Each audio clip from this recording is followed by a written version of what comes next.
ನನ್ನ ಮಗ night 11:30ಗೆ sir phone ಮಾಡಿದ್ದಾರೆ, ಈಗ ಸೀರಿಯಸ್ ಆಗಿ ನಾವು ಬಂದಿದ್ದ ತಕ್ಷಣ ನಮ್ಗೆ ಇಷ್ಟಾಗಿದ್ವಿ ಮರ್ಡರ್ ಆಗಿದೆ. ಅದಾದ್ಮೇಲೆ ಅದು ಕತ್ತಿಯಲ್ಲಿ ಏನೋ ದಾಳಿ ಮಾಡಿದ್ದಾನಂತ ನಮಗೆ ಸಾಬೀತಾಯಿತು ಅದನ್ನು ನೋಡಿದ ಮೇಲೆ. ಹಾಂ, ಅವರು ಮಿಕ್ಕಿದ ಗಾಯಾಳ ಅವರು ಇಂಜೂರ್ಡ್ ಪರ್ಸನ್ಸ್ ಅವ್ರನ್ನ ಕೇಳಿದಾಗ ನಾನು ಕತ್ತಿದೋಗಂದು ದಾಡಿ చేస్తాను ಅಂತ ಅವ್ರು ಹೇಳಿದ್ರು. ಅಂದ್ರೆ ಚಾಕು ತೊಗೊಂಡು ಮಾಡಿ ಚಾಕು ಅವೆಲ್ಲ ಅಲ್ಲಿ ಹಾಸ್ಟೆಲ್ನಾಗ ಅವೆಲ್ಲ ಪ್ರೊವೈಡ್ ಇರಬಾರ್ದು.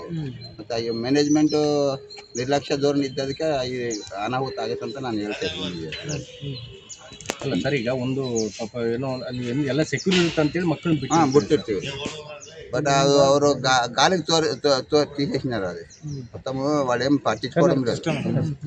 ಸರ್, ಈಗ ಒಂದೇನು ಗೊತ್ತಾ, ಹುಡುಗ ಜೊತೆಗೆ ನಿನ್ನೆ ಸಾಯಂಕಾಲ ಗಲಾಟೆ ಆಯ್ತಾ? ನಿಮ್ಮ ಮಗ ದಿನ ಫೋನ್ ಮಾತಾಡ್ತೇನೆ. ಮೊನ್ನೆ ಮಾತಾಡಿದ್ದ ಅವ್ರು ಯಾರ ತಲೆ ಗಲಾಟೆ ಇಲ್ಲ ಅಲ್ಲಿ. ಅಲ್ಲ ಸರ್, ನಿಮ್ಮ ಮಗ ಗಲಾಟೆ ಅಲ್ಲ, ಆ ಹುಡುಗ ಬೇರೆ ಹುಡುಗ ಗಲಾಟೆ ಮಾಡ್ಕೊಂಡಿದ್ದಾರೆ. ನಿಮ್ಮ ಗಮನಕ್ಕೆ ಏನಿಲ್ಲ, ಅದೇ ಫೋನ್ ಮಾಡಿ ಮಾತಾಡಿದ್ದ ನಿಮ್ಮ ಮಗ ಮೊನ್ನೆ ಮಾಡಿದ್ದ. ಫೀಸ್ ಕಟ್ಟಬೇಕಂತೇಳಿ ಫ್ರೈಡೆ ಫೀಸ್ಗೆ ನಾನು 5,000 ಇದ್ದರೆ ಫೋನ್ ಪೇ ದ್ವಾರ ಕಳಿಸಿವಿ ಅಷ್ಟೇ. ಇನ್ನು ನಮ್ಮ ಡ್ಯಾಡಿ ಚೆನ್ನಾಗಿದ್ದೀನಿ ಡ್ಯಾಡಿ ಅಂತ ಹೇಳಿದ ಅಷ್ಟೇ. ಸ್ಕೂಲಲ್ಲಿ ಫೋನ್ ಅಲೋಡ್ ಇತ್ತು ಸರ್? ಅಂದರೆ ಅವರು ಫೀಸ್ ಕಟ್ಟಾಕ ಅವರು ಸ್ಕೂಲ್ ಮೇಲೆ ಅಲ್ಲ ಇಲ್ಲ. ಸರ್, ಈಗ ಈ ತರ ಹುಡುಗ ಏಕೈಕ ಅಟ್ಯಾಕ್ ಮಾಡ್ಬೇಕಂದ್ರೆ ಅವನು ಒಂಥರ ಏನು ಮಾನಸಿಕವಾಗಿ ಏನಾದ್ರು ಇರ್ಬೋದು ಅನಿಸ್ತದ. ಇಲ್ಲಾಂದ್ರೆ ನನ್ನ ಡ್ರಗ್ಸ್ ನನಗೆ ಅದಕ್ಕೆ ಡೌಟ್ ಐತೆ. ಇಲ್ಲ ನಾವು ಬಂದಿರ್ಬೋದು ಅಂತ ಅನಿಸ್ತದೆ. ಪೂರ್ತಿ ಫೇಲ್ಯೂರ್, ಯಜಮಾನ ಫೇಲ್ಯೂರ್ ಅಂಡ್ ಮ್ಯಾನೇಜ್ಮೆಂಟ್ ಫೇಲ್ಯೂರ್. ಅಲ್ಲ, ಯಾಕಂದ್ರೆ 9th ಮಕ್ಕಳು ಆವತ್ತಿಗೆ 8 ಜನರನ್ನ ಹೊಡೆಯುವಷ್ಟು ಮಟ್ಟಿಗೆ ಬಂತಂದ್ರೆ ಎಷ್ಟಿರ್ಬೋದು ನೀವೇ ಅರ್ಥ ಮಾಡ್ಕ್ಯಾರಿ. ಹೊಡಿರ್ಬೋದು, ಇಲ್ಲಿದ್ರೆ ಯಾರನ್ನ ಬ್ಯಾರಲ್ಲಿದ್ದು ಹೊರಗಲ್ಲಿದ್ದ ಡೌಟ್ ಐತೆ. ಈಗ ಇದ್ರ ಮೇಲೆ ನಿಮಗೆ ಕಾಲೇಜ್ ಆಡಳಿತ ಮಂಡಳಿ ಮೇಲೆ ಏನು ಅನುಮಾನ ಇದೆ ಈಗ ನಿಮಗೆ? ಅವ್ರ ಮೇಲೆ ಅನುಮಾನ ಅಂತಲ್ಲ, ಅವರು ದಾರಿ ಬಗಲಿಗೆ ತೋರಿಸ್ಬಿಟ್ಟಾರೆ. ಅದನ್ನ ಏನು ಮಾಡಲಿಲ್ಲ. ಅವ್ರನ್ನ ಯಾರನ್ನ ಏನು ಮಾಡಬೇಕು, ಇದು ಅಡ್ಮಿನಿಸ್ಟ್ರೇಟರ್ ಇಡಬೇಕು, ಅವ್ರು ಕೇರ್ ಟೇಕರ್ನ ಇಡಬೇಕು. ಅವ್ರನ್ನ ಇಟ್ಟಿಲ್ಲ, ಲೇಡಿ ಇಟ್ಟಾರ, ಏನು ನೋಡ್ತಿರ್ತಾರೆ. ಅವು ಹುಡುಗರು ಏನು ಮಾಡ್ತಾರ ಏನು ಇವ್ರ ಜಂಗ ಐತ ಎಲ್ಲ ಅವ್ರು ತಗೋಬೇಕು. ತಗೊಂಡಿಲ್ಲ, ಅವರು ಗಮನಕ್ಕೆ ತಗೊಂಡಿಲ್ಲ, ಏನು ಮಾಡಿಲ್ಲ. ಎಷ್ಟು ವರ್ಷ ಆಯ್ತು ಸರ್ ನಿಮ್ಮ ಮಗನ ಬಿಟ್ಟು? ಇದು 4th year running. 9th standard 6th standard ಯಾವಾಗ ಆಗಿಲ್ಲ. ಈಗ ಇದ್ರ ಬಗ್ಗೆ ನೀವು ಏನು ಪೊಲೀಸ್ ಸ್ಟೇಷನ್ ಕೇಸ್ ಮಾಡಿದ್ರಾ? ಕೇಸ್ ಮಾಡಿದ್ವಿ. ಏನಂತ ಕೇಸ್ ಕೊಟ್ಟಿದ್ರಿ?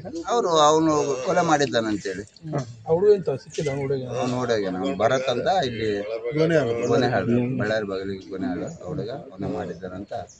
ಮಿಕ್ಕಿದ್ದವ್ರು ಗಾಯ ಇದು ಇಂಜೂರ್ಡ್ ಪರ್ಸನ್ ಹುಡುಗರಲ್ಲ ಒಳ್ಳೆ ಹೇಳ. ಸರ್, ನೀವು ಅಲ್ಲಿ ಹೋದಾಗ ಬೇರೆ ಮಕ್ಕಳಿಗೆ ಏನಾಯ್ತು ಅಂತ ಕೇಳಿದ್ರೆ ಏನು ಹೇಳಿದ್ರಿ ಸರ್? ನಿಮ್ಗೆ ಅಲ್ಲಿ ಏನು ಯಾವ కారణಕ್ಕಾಗಿತ್ತು ಅಂತ అది ಹೇಳಲಿಲ್ಲ. ఇన్న అంకుల్ వచ్చినాడు, వాడు కొట్టినాడు అంకుల్, మమ్మల్ని అందరిని కొట్టినాడు, దెబ్బలు తగిలినాయి మేమంతా మమ్మల్ని ಅವ್ರು ಹೇಳ್ದು ಹಂಗೆ. ಅವರು ದೆಬ್ಬೆ ತಗಿಲ್ಬಿಟ್ಟು ಎಲ್ಲ ಅವ್ನು ಬಡ್ದ್ಬಿಟ್ಟು ಎಲ್ಲರನ್ನ ಇಚ್ಛೆಪಟ್ಟಂಗೆ ಬಡ್ದ.